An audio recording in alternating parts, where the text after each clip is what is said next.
Penyakit kencing manis ni ialah penyakit lifestyle disease yang tinggi paras gula di dalam badan dan juga tinggi paras hormon insulin di dalam badan.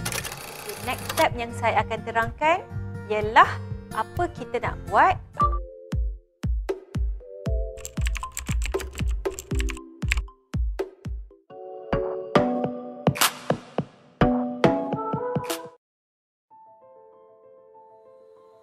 Jadi bagi pesakit-pesakit yang mempunyai kencing manis, bagaimana kita nak dapatkan kembali tubuh badan kita sebelum kita didiagnos dengan penyakit tersebut? Okey, ada cara yang percuma, sangat mudah dan ianya natural. Okey, saya akan bagi tips-tips bagaimana kita nak mendapatkan kembali tubuh badan kita semasa kita belum didiagnos sebagai kencing manis. Bagi individu yang mempunyai penyakit keturunan, kencing manis itu merupakan satu penyakit keturunan, kan? Maka mereka dapat mengelakkan daripada penyakit kencing manis tersebut. Okey, seperti yang saya terangkan sebelum ni, kencing manis itu disebabkan gula. Namun dia ialah lifestyle disease, bermakna gula yang diambil terlebih. Sama ada kita mengambil terlampau kerap dan juga pengambilan tu berlebihan. Okay?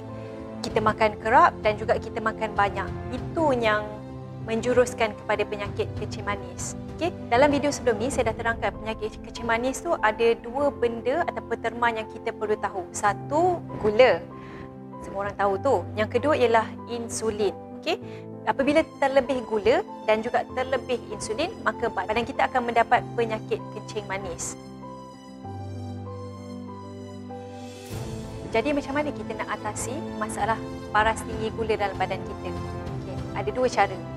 Kan nak turunkan gula kan? Jadi kita kena, satu, jangan makan gula. Ataupun lebih nak senang faham ialah jangan makan. Yang kedua ialah kita perlu bakar paras gula yang terlebih dalam badan. Ataupun kita perlu bakar gula yang terlebih dalam badan supaya paras gula menjadi normal kembali.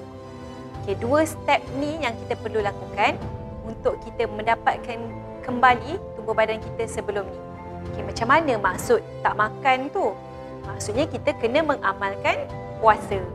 Dan yang kedua pula, macam mana kita nak bakar gula yang terlebih dalam badan kita? Kita perlu mengaktifkan tubuh badan kita supaya gula tersebut dibakar, iaitu dengan melakukan senaman. Okey? Kenapa saya cakap perlu bersenam dan juga berpuasa? Ramai orang dah bertahun-tahun melakukan diet bercampur dengan senaman, namun penyakit kencing manis masih tidak boleh di-reverse kembali disebabkan hormon insulin tu masih tinggi dalam badan. Walaupun paras gula mungkin dah cantik, tapi hormon insulin masih tinggi dalam badan, maka penyakit kencing manis masih kekal. Jadi sekarang ni untuk reverse kembali penyakit kencing manis tersebut, maka kita perlu implementkan berpuasa di dalam kehidupan seharian kita.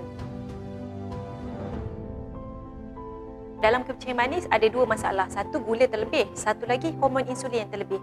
Jadi sekarang bila hormon insulin dah terlebih, kebanyakan orang bila didiagnos dengan penyakit kencing manis tegar, kan dah 2-3 ubat dan mungkin juga injeksi insulin, maksudnya mereka mempunyai pankreas, organ pankreas yang merembeskan hormon insulin tersebut yang dah tak berfungsi.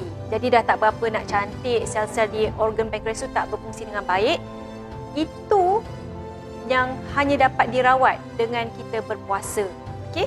Sebab itulah perlu disertakan puasa untuk kita nak dapatkan kembali tubuh badan kita yang asal. Okey? Apabila berpuasa, apa yang berlaku? Bila kita berpuasa, badan kita kan kita tak bagi makanan dan kita menjaga pemakanan kita. Pemakanan kita tu sangat-sangat berkhasiat, tinggi serat, tinggi sumber protein dan juga tinggi sumber lemak baik. Bila kita mengamalkan puasa, kita paling banyak selalunya kita akan makan 2 kali sehari. So apabila kita berpuasa dan kita kerap pula melakukan amalan berpuasa tersebut, maka badan kita akan mula membakar gula.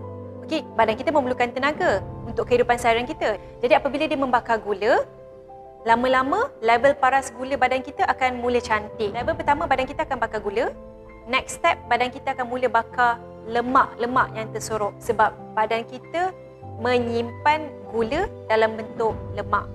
Okey, jadi lemak tersebut akan mula dibakar untuk menjadikan tenaga. Saat itulah kita akan nampak ukur lilit kita akan makin berkurangan. Okey. So lepas mula bakar lemak, next step badan kita akan cakap orang ni masih lagi mengamalkan puasa. So apa lagi yang saya perlu bakar untuk orang ni mendapat tenaga? Saat tu badan kita akan mula membakar sel-sel rosak. Jadi orang yang ada potensi sel kanser ataupun yang ada sel rosak di kulit kan, yang ada psoriasis, masalah autoimuniti dan sebagainya, bila dia mengamalkan amalan berpuasa, badan akan mula membakar sel-sel yang tidak baik tersebut, dan dengan pemakanan kita yang sangat sihat, maka badan kita akan mula menghasilkan stem sel baru.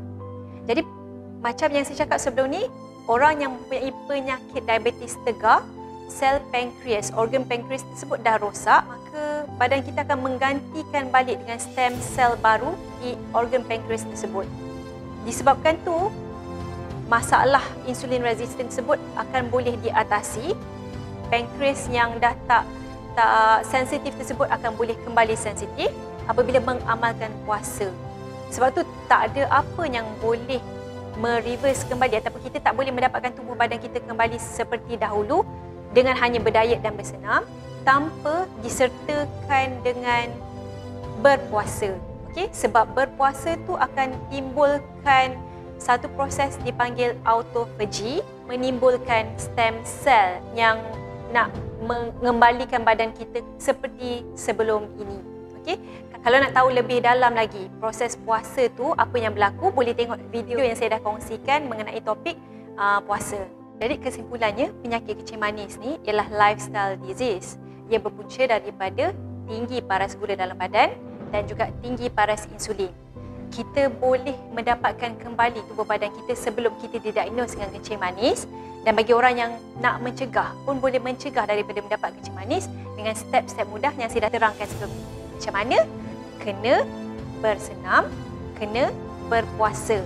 Dan bila berpuasa, kita kena mengamalkan tinggi nutrisi dalam pemakanan yang kita ambil semasa kita berpuasa tersebut untuk menstimulasikan proses autophagy supaya terstimulasinya stem cell di tubuh badan kita.